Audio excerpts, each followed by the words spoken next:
ಈ ಬೆಳವಣಿಗೆ ಈಗ ದೋಸ್ತಿಗಳನ್ನ ಒಂದು ಮಾಡ್ಬಿಟ್ಟಿದೆ. ಹಳೆ ದೋಸ್ತಿಗಳು ಒಂದಾಗ್ಬಿಟ್ಟು ಇವತ್ತು ಸುದ್ದಿಗೋಷ್ಠಿಯನ್ನ ಮಾಡಿದ್ರು. ಯಾರು? ಜನಾರ್ದನ್ ರೆಡ್ಡಿ ಹಾಗೂ ಶ್ರೀರಾಮುಲು ಅವರು ನೇರ ಭರತ್ ರೆಡ್ಡಿ ಅವರ ಮೇಲೆ ಆರೋಪವನ್ನ ಮಾಡಿದ್ರು. ಹಲವು ವಿಚಾರಗಳನ್ನ ಹೇಳಿದ್ರು. ಜೊತೆಗೆ ನಾವು ಕೂಡ ಕೇಸ್ ಹಾಕ್ತೀವಿ ಅಂತಾನೂ ಕೂಡ ಹೇಳಿದ್ರು.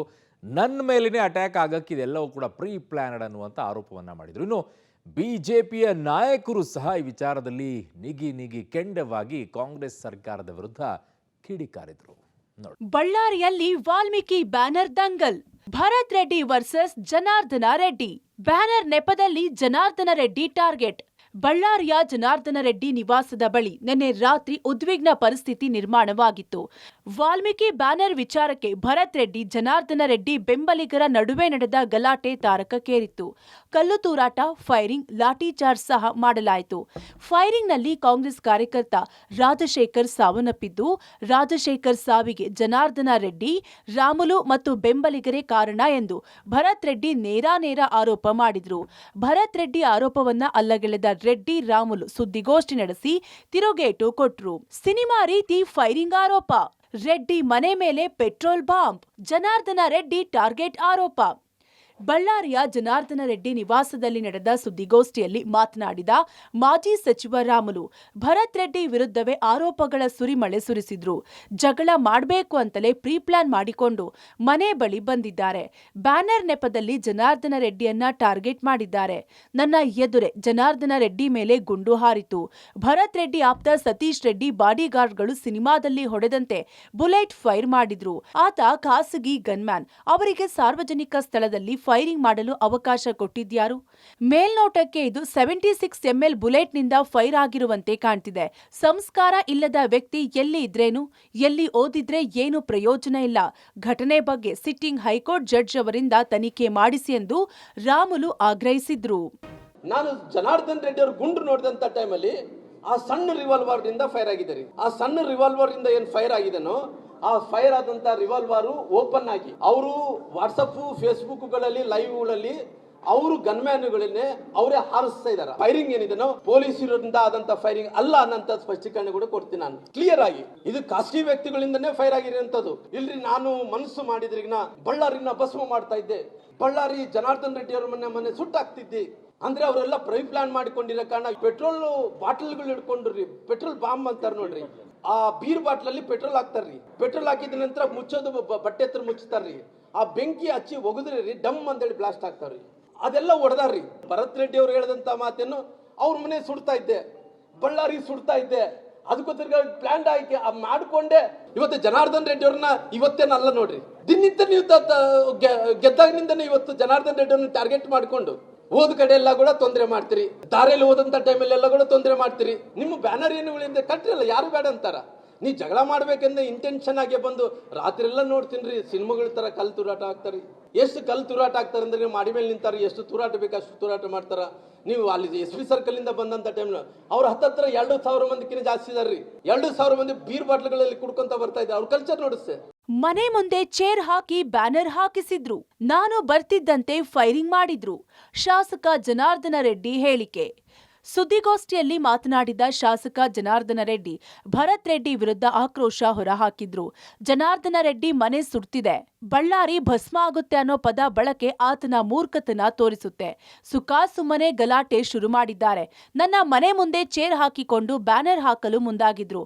ನಾನು ಬರ್ತಿದ್ದಂತೆ ಫೈರ್ ಮಾಡಿದ್ರು. ಸತ್ಯಾಂಶ ತಿಳಿಯುವವರೆಗೂ ನಮ್ಮ ಹೋರಾಟ ನಿಲ್ಲಲ್ಲ ಎಂದು ಗುಡುಗಿದ್ದಾರೆ. ನಮ್ಮ ಹುಡುಗರಿಗೆ ಹೋಗ್ತಾ ಇರ್ಬೋದು ಅಂತ ನಾನು ಅನ್ಕೊಂಡೆ. ಆದ್ರೆ ಅವ್ರಿಗೆ ಎಚ್ಚರಿಕೆ ಕೊಟ್ಟಿದ್ದಾರೆ. ಜನಾರ್ದನ್ ರೆಡ್ಡಿ ಬಂದ ಅಂದ ತಕ್ಷಣ ಫೈರಿಂಗ್ ಸ್ಟಾರ್ಟ್ ಮಾಡ್ಬೇಕು. ಆ ಫೈರಿಂಗ್ ವಿಡಿಯೋಗಳು ನಿಮ್ಮ ಹತ್ರನೇ ಇದೆ. ಕರೆಕ್ಟ್ ಆಗಿ ನಮ್ಮ ಕ್ಯಾಂಪ್ ಆಫೀಸರ್ ನಮ್ಮ ಮನೆ ಕಡೆ ಆ ಪ್ರೈವೇಟ್ ಗನ್ಮ್ಯಾನ್ಗಳೇನು ಟರ್ಬನ್ ಹಾಕೊಂಡು ಫೈರ್ ಮಾಡಿದ್ದಾರೆ ಅದೆಲ್ಲವೂ ಇದೆ. ನನ್ನ ಜೋಬಿಯಲ್ಲಿ ಕೂಡ ಬುಲೆಟ್ ನಾನು ನಿನ್ನೆ ನಿಮಗೆ ಮೀಡಿಯಾದಲ್ಲಿ ತೋರಿಸಿದ್ದೀನಿ. ಇದನ್ನ ಬಹಳ ಪಕ್ಷ ಗಂಭೀರವಾಗಿ ತಗೊಂಡು ಇದನ್ನ ಮುಂದೆ ಆ ಮಟ್ಟಕ್ಕೆ ಎಂಕ್ವೈರಿ ಆಗಿ ಸತ್ಯಾಂಶಗಳು ಇಡೀ ಜಗತ್ತಿಗೆ ತಿಳಿಯುವವರೆಗೂ ಕೂಡ ಇವತ್ತು ನಮ್ಮ ಹೋರಾಟ ಅನ್ನೋದಂತೂ ಯಾವುದೇ ಕಾರಣಕ್ಕೂ ಕೂಡ ನಿಲ್ಲಲ್ಲ. ಇದು ಪೂರ್ವ ನಿಯೋಜಿತ ಕೃತ್ಯ. ಬಳ್ಳಾರಿ ರಕ್ತ ಚರಿತ್ರೆಯಿಂದ ವರ್ಷಾರಂಭ. ಪ್ರಕರಣದ ಸಮಗ್ರ ತನಿಖೆ ಆಗಬೇಕು. ಬಳ್ಳಾರಿ ಬ್ಯಾನರ್ ದಂಗಲ್ ಬಗ್ಗೆ ಪ್ರತಿಕ್ರಿಯಿಸಿದ ವಿಪಕ್ಷ ನಾಯಕ ಆರ್ ಅಶೋಕ್ ಇದೊಂದು ಪೂರ್ವ ಯೋಜಿತ ಕೃತ್ಯ ಎಂದು ಆರೋಪಿಸಿದ್ದಾರೆ. ಕಾಂಗ್ರೆಸ್ನವರೇ ಗುಂಡು ಹಾರಿಸಿ, ಕಾಂಗ್ರೆಸ್ನವರೇ ಸಾಯಿಸಿ ಅದನ್ನ ಜನಾರ್ದನ ರೆಡ್ಡಿ ಮೇಲೆ ಹಾಕಿದ್ದಾರೆ. ಬಳ್ಳಾರಿ ರಕ್ತ ಚರಿತ್ರೆಯಿಂದ ಈ ವರ್ಷ ಪ್ರಾರಂಭ ಆಗಿದೆ. ಜೊತೆಗೆ ಎಂಎಲ್ಸಿ ಛಲವಾದಿ ಮಾತನಾಡಿ, ಗಲಾಟೆ ಆಗಿದ್ದೇ ಕಾಂಗ್ರೆಸ್ನಿಂದ, ಇದು ಸರ್ಕಾರಿ ಪ್ರಾಯೋಜಕತ್ವದ ದಾಳಿ ಎಂದಿದ್ದಾರೆ. ಇನ್ನು ಎಂಎಲ್ಸಿ ಸಿಟಿ ರವಿ ಪ್ರತಿಕ್ರಿಯಿಸಿ, ಬ್ಯಾನರ್ಗೆ ಅನುಮತಿ ಪಡೆದಿದ್ರಾ ಇಲ್ವಾ ಎಂಬ ಬಗ್ಗೆ ತನಿಖೆ ಆಗಬೇಕು ಎಂದು ಆಗ್ರಹಿಸಿದ್ರು.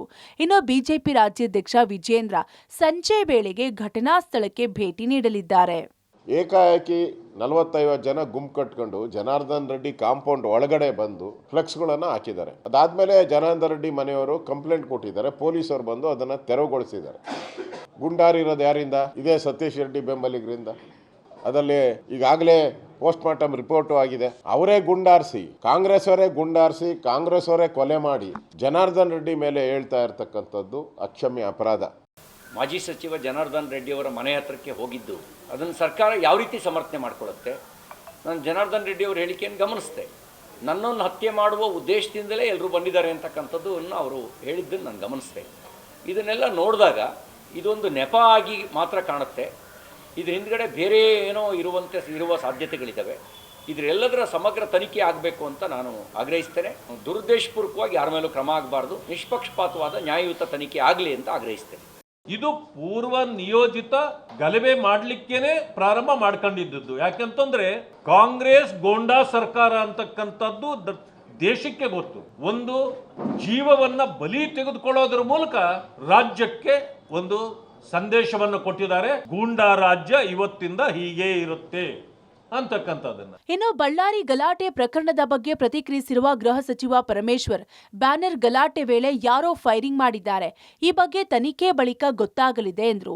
ಸಚಿವ ಸತೀಶ್ ಜಾರಕಿಹೊಳಿ ಪ್ರತಿಕ್ರಿಯಿಸಿ, ಬ್ಯಾನರ್ ಗಲಾಟೆ ರಾಜಕೀಯ ತಿರುವು ಪಡೆದುಕೊಂಡಿದೆ ಎಂದಿದ್ದಾರೆ. ಇನ್ನು ಸಚಿವ ಎಂಬಿ ಪಾಟೀಲ್ ಪ್ರತಿಕ್ರಿಯಿಸಿ, ಕಾನೂನಾತ್ಮಕವಾಗಿ ಯಾರದ್ದು ಸರಿ ತಪ್ಪು ಎಂಬುದನ್ನು ಪೊಲೀಸರು ಪರಿಶೀಲನೆ ಮಾಡುತ್ತಾರೆ ಎಂದಿದ್ದಾರೆ. ಇನ್ನು ಸಚಿವ ಜಮೀರ್ ಪ್ರತಿಕ್ರಿಯೆ ನೀಡಿ, ಯಾವ ತಪ್ಪಿತಸ್ಥರನ್ನು ಬಿಡಲ್ಲ, ಯಾರೇ ತಪ್ಪು ಮಾಡಿದ್ರೂ ಕ್ರಮ ಆಗುತ್ತದೆ. ಸಣ್ಣ ವಿಚಾರ ಹೋಗಿ ದೊಡ್ಡದಾಗಿದೆ. ಇಲ್ಲಿ ಯಾರನ್ನು ಟಾರ್ಗೆಟ್ ಮಾಡಿಲ್ಲ, ಅವರು ಸಿಂಪತಿಗಾಗಿ ಹಾಗೆ ಮಾತನಾಡ್ತಿದ್ದಾರೆ ಎಂದು ತಿರುಗೇಟು ಕೊಟ್ಟಿದ್ದಾರೆ. ಈ ಮಧ್ಯೆ ಸಿಎಂ ಸಿದ್ದರಾಮಯ್ಯ ಬಳ್ಳಾರಿಯ ಹೆಚ್ಚಿನ ಬಂದೋಬಸ್ತ್ಗೆ ಸೂಚಿಸಿದ್ದಾರೆ. ಅಲ್ಲದೆ ಭರತ್ ರೆಡ್ಡಿ ಜೊತೆ ಮಾತಾಡಲು ನಿರಾಕರಿಸಿದ್ದಾರೆ. ಫೈರಿಂಗು ಆಗ್ಬಿಟ್ಟು ಯಾರೊಬ್ಬ ನಮ್ಮ ಕಾರ್ಯಕರ್ತನೇ ಒಬ್ಬ ಫೈರಿಂಗ್ ಅಲ್ಲಿ ಸತ್ತಿದ್ದಾನೆ. ಈಗ ಪೊಲೀಸರು ತನಿಖೆ ಮಾಡ್ತಾ ಇದ್ದಾರೆ. ತನಿಖೆದಲ್ಲಿ ಗೊತ್ತಾಗ್ತದೆ ಯಾರು ಮಾಡಿದ್ದಾರೆ, ಏನು ಮಾಡಿದ್ದಾರೆ, ಫೈರಿಂಗ್ ಹೆಂಗಾಯಿತು, ಏನಾಯ್ತು ಅಂತ ಪೊಲೀಸರು ತನಿಖೆ ಮೇಲೆ ಗೊತ್ತಾಗ್ತದೆ. ಅದು ಯಾರನ್ನ ಇರಲಿ, ಯಾರು ಮಾಡಿದ್ದಾರೆ ಅವ್ರ ಮೇಲೆ ನಾವು ಕ್ರಮ ತಗೊಳ್ತೀವಿ.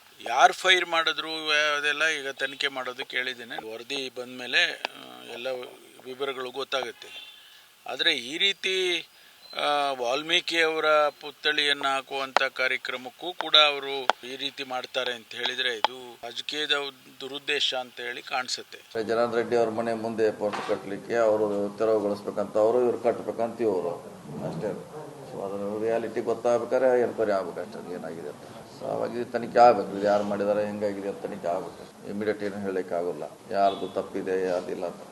ಇದು ಸರಿಯಾದದ್ದಲ್ಲ. ಇದು ಇಬ್ಬರಿಗೂ ಕೂಡ ನಾವು ಹೇಳಬೇಕಾಗಿದ್ದು ಕಾನೂನಾತ್ಮಕವಾಗಿ ಯಾರು ತಪ್ಪಿದೆ ಯಾರ್ದು ಇದು ಅದನ್ನು ಪೊಲೀಸರು, ಜಿಲ್ಲಾಧಿಕಾರಿಗಳು ಎಲ್ಲನೂ ಕೂಡ ವೆರಿಫಿಕೇಶನ್ ಮಾಡ್ತಾರೆ. ಮತ್ತು ಈ ರೀತಿ ಆಗುವಂಥದ್ದು ಮತ್ತೆ ಬಳ್ಳಾರಿ ಗತ ವೈಭವ ಅಲ್ಲ, ಈ ಗತ ವೈಭವ ಆಗಬಾರ್ದು ಅಂಥೇಳಿ ಅದನ್ನು ಎಂಕ್ವೈರಿ ಮಾಡೋಕ್ಕೆ ಹೇಳಿದ್ದೀನಿ. ಯಾರ ಗನ್ನಿಂದ ಬುಲೆಟ್ ಬಂದಿದೆ ಅಂತ ಹೇಳಿದ್ರು ಗೊತ್ತಾಗಬೇಕಲ್ಲ. ಅದು ಬಿಜೆಪಿಯವರ ಗನ್ನಿಂದ ಬಂದಿದೆಯಾ ಇಲ್ಲ ಕಾಂಗ್ರೆಸ್ನವ್ರ ಗನ್ನಿಂದ ಬಂದಿದೆಯಾ ಅಂತ ಗೊತ್ತಾಗಬೇಕು. ಅದಕ್ಕೋಸ್ಕರ ಅದನ್ನು ತನಿಖೆ ಮಾಡಿ ಅಂತ ಹೇಳಿ ಎಂಕ್ವೈರಿ ಮಾಡಿ ರಿಪೋರ್ಟ್ ಮಾಡಿದ್ದೀವಿ. ಒಟ್ಟಾರೆ ಬಳ್ಳಾರಿಯಲ್ಲಿ ನಡೆದ ಬ್ಯಾನರ್ ಗಲಾಟೆ ರಾಜಕೀಯ ತಿರುವು ಪಡೆದುಕೊಂಡಿದೆ. News desk, public TV.